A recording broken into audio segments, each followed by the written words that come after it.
Week and a half until the Super Bowl, and in the wake of the New Year's Day terror attack, officials outline new security measures. Good evening, I'm John Snell. And I'm Meg Gatto. Governor Jeff Landry says Super Bowl security will include checkpoints around the French Quarter. Serena Wilson has details. It's not just the area around the Superdome that will have enhanced security for the upcoming Super Bowl. So will the French Quarter. Governor Landry announced that the quarter will be an enhanced security zone from February 5th through February 10th. There will be checkpoints that are set up at each entry to prevent and deter the introduction of any destructive explosive materials. Coolers and ice chests of any kind will be prohibited in our enhanced security zone.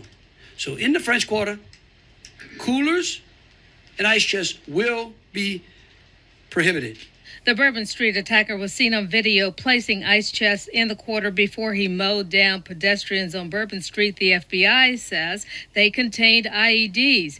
This state flyer says cooler backpacks will also be off limits in the quarter. Any bags or containers larger than 4.5 inches by 6.5 inches, which is basically the size of a lady's clutch, are subject to search by law enforcement prior to entering the enhanced security zone. If an officer at the enhanced security checkpoint in the quarter asks to search your bag that you're carrying in excess of the size limitations that I just went over, you are free to refuse it, but you are not free to enter. And Homeland Security officials stressed that there could be even more restrictions during events put on by the NFL. He says, so like there's going to be a footprint around the Superdome, there's going to be a footprint around the NFL Experience and other venues. I asked the governor if we can expect additional enhanced security zones for the Super Bowl. I couldn't tell you that. I don't know. All of those are going to be built upon intelligence and threat levels, right? And about his confidence in the security planning. I have a high degree of confidence in the cooperation that we're getting between the local agencies such as the City of New Orleans and NOPD and our federal partners, that this is going to be an unprecedented and safe event. Nothing is 100%. I am more than confident in the deployment strategy and the forced unified program that we are activating for Super Bowl. Governor Landry says over 300 Louisiana National Guardsmen will be involved in security for the upcoming Super Bowl. He says the nation's new Homeland Security Chief, Kristi Noem, is expected to come to Louisiana next week for a briefing. Welcome, everyone, to the Hurting Humanity channel.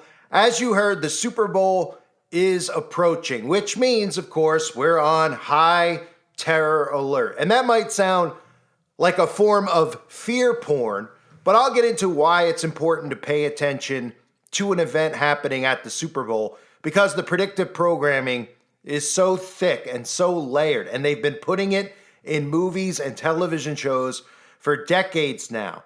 And what we've seen already at the start of 2025 is their foot once again on the gas pedal. While it might have felt like they were taking their foot off the gas after COVID, it obviously feels like they're ramping up false flags, they're ramping up artificial intelligence infrastructure.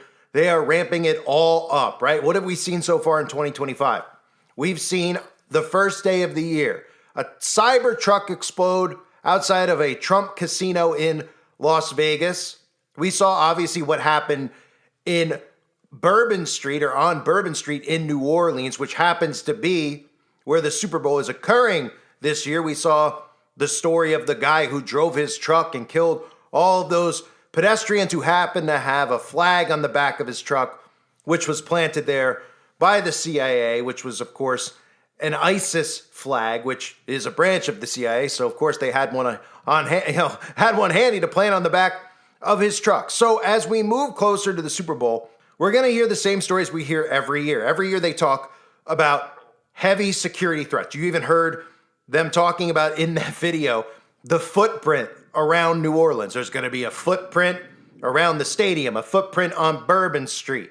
Those are things you got to get used to hearing, because Remember the carbon footprint, your footprint, a tracking system, tracking and monitoring. The government even talking about in that news clip being able to go into your bag. Hey, you could reject us searching you, patting you down, but you can't enter Bourbon Street. You can't enter all these areas that are far outside of where the Super Bowl will be played. You can't enter without allowing us to search you. And of course, this is all leading to a surveillance state. So the more false flags that occur, the more government-created events that occur, the more we're pushing ourselves towards a surveillance state. And with Donald Trump in power, it's more and more likely to happen sooner than later, since he's already announced his AI infrastructure plan. So the congressional delegation is reviewing Super Bowl security. There is another report of threats, of course, a terror scare potential for the Super Bowl. You might remember last year when the Chiefs won the Super Bowl, how they had that rally after the Super Bowl, that parade, which was very clearly a false flag government event. I actually covered that in detail on multiple platforms and was removed from those platforms when I covered it. And of course, the videos are available on the website, but I got wiped out quick. Multiple channels, multiple platforms for exposing that. When we had that guy, the phone of the people who supposedly was there, telling different stories on different news stations, claiming to have been shot, but it was already out of the hospital, claiming their kid was shot. The stories were just unbelievable. And that's how they always are. They're always easy to spot because they're poorly produced. So getting back to the Super Bowl this year, why do we think that there could potentially be an event? Well, let's think about it. Let's think about what predictive programming is. Why do you think there's a chance that there could be aliens floating around in supposed space? Well, you only think that because you've been programmed through predictive programming, through mind control, to believe that aliens are real. That's why there's about 8 trillion alien films, right? Movies about aliens, movies about UFOs. You have the franchises like Aliens, you have E.T., you have Men in Black. The list goes on and on. Coneheads, Independence Day. And those weren't happening by coincidence. They weren't happening because people wanted to write movies about that because it fascinated them, this make-believe theory of aliens. They do it to condition you. And that's why we know we're getting closer and closer to Project Bluebeam and a massive alien deception. Let's look at the other predictive programming over the years that we've seen. How many movies are about the climate? How many movies are about tornadoes coming up here, coming up there, tsunamis hitting here, tsunamis hitting there, San Andreas, all the stuff we just saw with Los Angeles, all these movies about natural disasters wiping out cities, earthquakes, right? Over and over and over again. The Day After Tomorrow, 2012, Deep Impact, Twister 1, Twisters 2, where they even had the fire tornado that just appeared in California. That's predictive programming. These people weren't just fascinated with storms. They weren't just saying, hey, storm movies make money. They were conditioning you to accept these events when suddenly all of these bizarre weather phenomena start happening, which aren't real weather phenomena. They're man-created weather events. Or we could just look at the most obvious one. After, of course, the outbreak hit in 2020, people started saying to themselves, oh, wait, how are people falling for this hook, line, and sinker? Well, they've been conditioned into it, right? World War Z, Containment, Contagion, 8 Monkeys, The Stand, Outbreak, movie after movie after movie about this outbreak occurring, this virus going out there and causing people to die, causing quarantines, causing mass lockdowns, causing zombie apocalypses, right? So then we can move from all of the predictive programming around outbreaks and virus outbreaks and look at what's happening now. How many films out there from the 1980s, 90s talk about artificial intelligence, rogue artificial intelligence, right? We have movies like Terminator, which everybody knows. We have movies like Upgrade, iRobot, right? All of these films that are about artificial intelligence, way before they, of course, release artificial intelligence on the public. You're telling me that they just came up with these ideas? James Cameron just had this idea in his sleep in the 1980s when the internet wasn't even unleashed on the public yet? It's conditioning. It's programming. So look at all the things I just showed you and think about all the stuff going on in our world now, right? From alien deceptions that are lurking, where you keep hearing about the government hiding alien stuff from you, where you wouldn't even believe in the notion of an alien if they weren't feeding it to you, would you? All this stuff with the climate, right? We've gotten used to all this conditioning with weather phenomena and thinking that they can't be man-made, that you're actually believing the narrative that they're feeding you about the climate. The same with the outbreak, conditioning you into accepting that there's a virus floating in the air. People are getting on planes and spreading it from here to there, and you got to lock down. You got to quarantine yourself. All the way to the stuff with the robots, right? Which brings me to the programming that's in place for the Super Bowl. There are movies that have been showing us in television shows for decades now, predictive programming around a terror event happening at a major sporting event, specifically the Super Bowl. There are movies like Black Sunday, which would be very fitting for a Black Swan Sunday event, wouldn't it? Or films like 2 Minute Warning, 91,000 people, 33 exit gates, 1 sniper. Or even recently, in the last decade or so, we saw the film The Dark Knight Rises, where the stadium is blown up by Bane.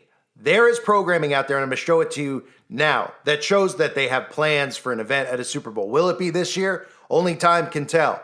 But they don't waste their time putting these things in movies because they're trying to be creative or artistic or make money. It's programming. That's what movies and television are called, programming. And what they're programming is you. And here's some clips of them programming you into believing an event happening at a Super Bowl could come true. And maybe it will. The National Football League welcomes you to Miami's Orange Bowl in the championship of professional football. What exactly is this Super Bowl? Are you out of your mind? Pat Summerall with Tom Brookshire. And Tom, you can feel the pressure building up all week. So here we go. Super Bowl is underway.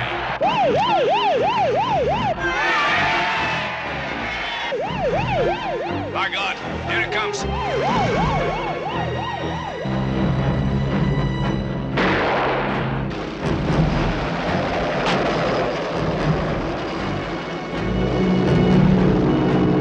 Corley to stadium, Corley to stadium.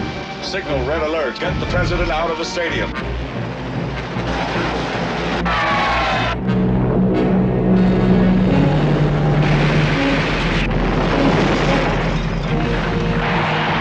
All right, we're going to shoot the thing down. You can't shoot it down. It's filled with helium.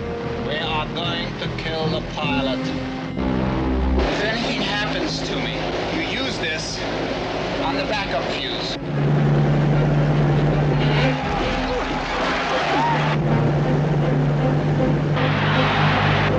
It's going right into the stadium.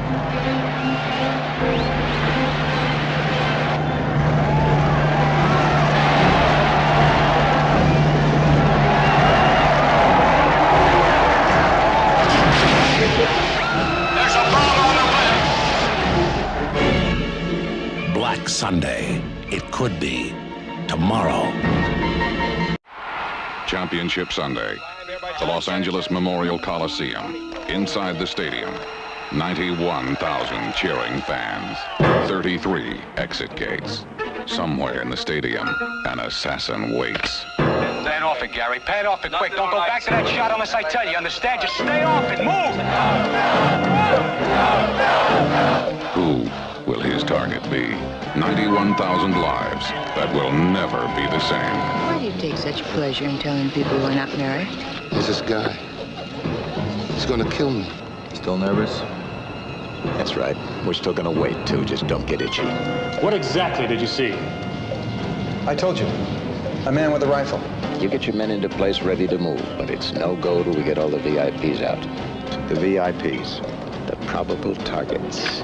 SWAT 6 to all SWAT units. The suspect is up, armed, and at the north end of the parapet. We're coming up in the 2-minute warning. You ought to have your people in place by then. When the 2-minute whistle blows, it's your ballgame. He's up. 2-minute warning. After that, sudden death. This is the motion picture you have heard about. This is the motion picture you have read about. Soon, you will be talking about the motion picture shock of the year. 2-minute warning.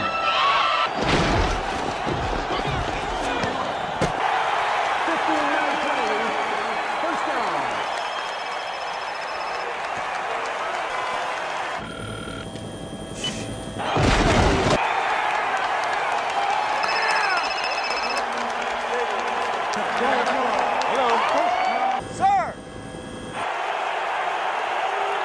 Yeah, Kevin. It's Ryan. The bomb is in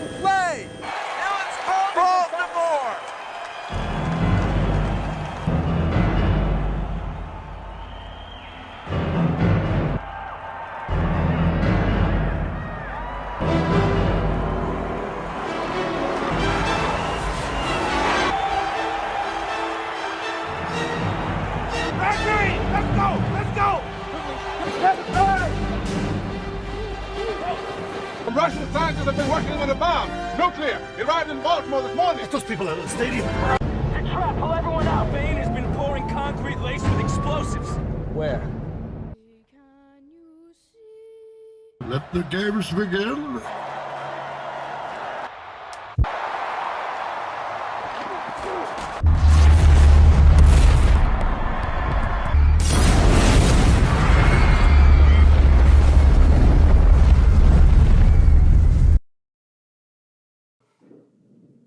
So tons of predictive programming surrounding the Super Bowl. It's just a question of when do they decide? When do they say, hey, this is the year? And why does it start to feel like we're going to start seeing them ramp up these false flags as if they haven't already in the month of January 2025? One of these years, they're going to carry out one of these events at a major sporting event. I mean, there is even a movie that came out recently, right, with M. Night Shyamalan called The Trap, where a character is at a concert. And of course, by the way, in the movie The Trap, if you actually look at the poster, I mean, this is how obvious this stuff is, right? They deliberately put the all-seeing eye right in the movie poster. I mean, is that coincidental too, right? But a man and his teenage daughter realize they're at the center of a dark and sinister event while watching a concert. So one of these times, the event is going to be carried out in the United States of America. And with Donald Trump in power, it wouldn't surprise me if now was in fact the time. But nobody out there, whether you believe it'll happen this year or next year, nobody out there can deny the predictive programming. These aren't coincidences, the amount of movies that they make about the same topic, the same subject. People just are in such overload of entertainment and information and always looking at things and looking at things and looking at this and looking at that and just constantly looking and being entertained and moving on that they don't even realize. They don't even stop and say, hey, you know, what if I wanted to be a Hollywood writer or Hollywood director? What if I had an idea that I wanted to get out there? And you go, well, you got to be creative. Okay, well, I have a creative idea that's never been done before. How many people say that? Tons. So why are all the movies about the same topics? Why are there thousands of films about aliens? Isn't some production company going, yeah, it's pretty boring. I mean, we've heard it a million times. I mean, it sounds like Independence Day. Wouldn't you have thought when they pitched Independence Day that it sounded a lot like Aliens or, you know, Prometheus or any of these other ones about black goo or aliens? Wouldn't you have thought that or said that? Somebody? Well, it's a different twist on it. Well, wouldn't you just make Alien 3, 4, and 5? Right? That's like saying, well, we're going to make a horror movie. Well, who's the killer going to be? Well, he's going to be a serial killer. He's going to be masked. Oh, he is? Yeah, he's going to be called Michael Myers. They go, well, that's the Halloween franchise. Well, you know, that's my idea. Well, they shut the door in your face. And they go, well, we can't do that. I mean, it's called Halloween. What are you going to call the movie? I'm going to call it Serial Killer Sandwich, and put Freddy Krueger in it. I mean, it makes no sense. All of these films are here to program us. All of these television shows that you think are fiction are conditioning you, whether it's subliminally into accepting agendas that they're trying to push or conditioning you into accepting these events as being events from who they tell you they're from, right? Because who's always the bad guy in these terror events? Well, it's the boogeyman, right? None of these movies, the bad guy is never your own government doing it. In Black Sunday or any of these Super Bowl bomb movies, you think they're going to come out and say, hey, the President of the United States and the Senate and the House went rogue and they decided to blow up the Super Bowl. No, of course not. It's your boogeyman on the outside. So when these events do occur, you've already been programmed to believe it's the boogeyman in Russia, the boogeyman in China, or more specifically, the boogeyman hiding out in the caves wearing the towel around his head, right? Those are the ones they want you to think it is, but it's really your own government. But that's how conditioning works and predictive programming works. They already condition into you who could be responsible for these types of events before they actually happen. What do you think they've been doing with the cyber attack? They're constantly telling you that a cyber attack is coming, right? And you go, well, why, if you know it's coming, why can't you stop it? Like, well, we can't stop it. It's going to be Russia. And you're like, what? Yeah, Russian hackers. Well, isn't it your job? Don't you have advanced technology to stop it from occurring? Oh, no. And how do you know it's going to be Russian hackers? They send you a letter in the mail? No, because they're programming you. They're programming you for when a massive cyber attack happens to already accept the narrative that they feed you. Russian hackers, right?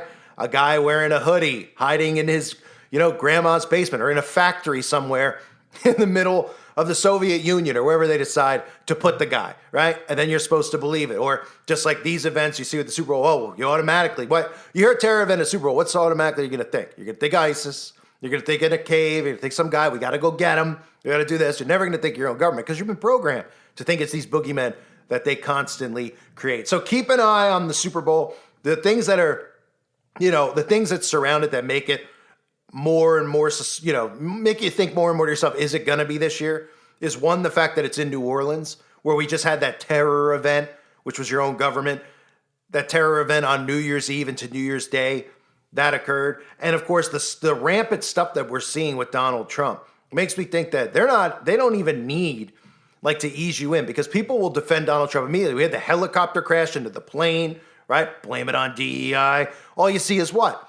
All you see is conservatives and Democrats doing what they've been trained to do, fight each other about who's responsible. You're responsible because Biden put all the DEI hires in. No, you're responsible because Trump cut federal working funds, right? And that's how they stay continuing to get away with what they get away with. They keep everybody fighting over nonsense while they point in different directions, and then they'll just keep rolling out false flags, right? What'll the excuse be if there is a false flag at the Super Bowl?